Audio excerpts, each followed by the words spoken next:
brought forth, and we're really excited about it. This is excellent. Thank you so much. Thank you. Okay.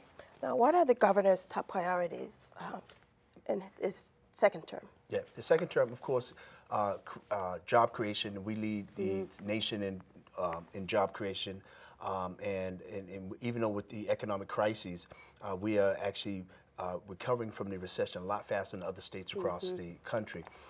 But another thing that we lead in is, of course, healthcare, make it accessible to all. But we do know that it needs to be affordable, and that's something that we're working on. And the governor has actually made a commitment to try to deal with that in the second term to make it sure it's affordable for families across the Commonwealth. One other area that's a priority, as we mentioned before, is ending youth violence. I mean, you know what is really frustrating. Yeah, you know that was yeah. It was, the anti-bullying is one of the legislations that the Youth Council was very instrumental, working with other organizations throughout the Commonwealth, ADL and other groups that were working closely together to make sure that legislation is filed, because that's something that's happening in our schools all over, and it's really sad. It is. But I'm really proud of that, because that can be something that can really help, you know, young people across the country and these gifted young people who get the opportunity to graduate. So I said job creation, and then the other one is education, which is key. And as I mentioned, education, we lead the nation in education. In the African American community, young people are doing much better against their peers. They've outgotten SAT scores. So it's been, you know, really exciting, you know, to work in this administration. I've seen the progress. There's a number of other issues that the governor, as far as priorities and things, have done in our communities. CORE reform, you know, I mean, that was historic. You know, a lot of people aren't able to become gainfully employed because they made a mistake in their life, may have gotten involved in criminal activity, and they pass by that. They want to be able to move forward. Exactly. So that's some of them right there. Thank you. You're welcome. Now, what has the administration done on behalf of African American community? Yeah, you know, the governor has done a number of things, in particular starting with jobs creation. We have over 40 senior level staff in the African American community that represent the administration, which is probably the most in the history of the Commonwealth. There are a number of other things. I'd mentioned CORE reform, which helps with job creation. As far as education, I mean, I've mentioned this before, as far as leading the nation in education, and African Americans have outscored their peers throughout the nation as far as SAT scoring.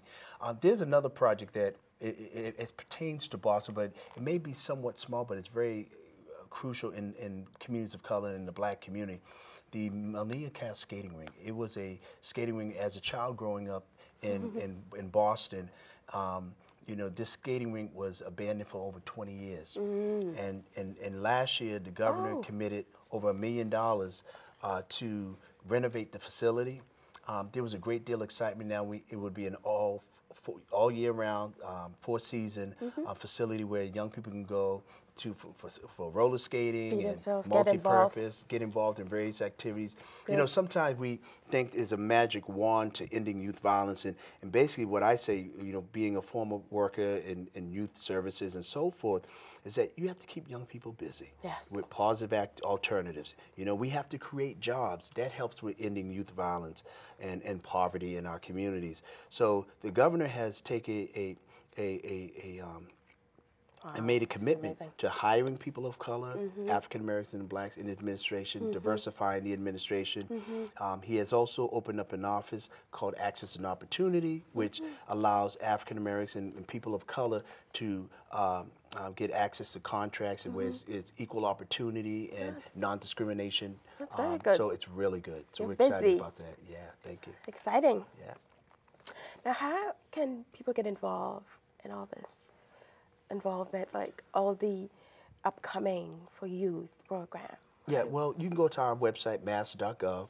That's where you can go. If you're involved in, you know, the Youth Council, of course, we just identified 20 outstanding young people across the Commonwealth. Ani Jean-Jacques Domasan, who works in my office, she is doing an excellent job working with the young people in the governor's office, organizing the Youth Council and other initiatives, working with various ethnic groups throughout the Commonwealth. And we can be reached at 617-725 4020. That's our Office of Community Affairs. Excellent. The governor often says that the State House is your house, so everyone is welcome. That's great.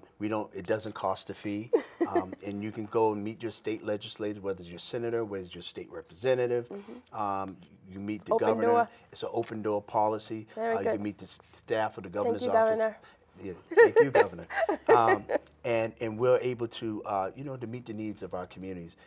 We have an Office of Constituency Services, which is part of our role is to provide services for people throughout the Commonwealth. And we hear complaints, we hear concerns, and we're there for our community members and residents and citizens and so forth, where we are able to make sure that we meet their need. Absolutely. And that's what we're there for. And in our office, Community Affairs, we are out in various communities, town hall meetings. Constantly. We are meeting with various community groups just to find out, to collect intelligence so we can be proactive.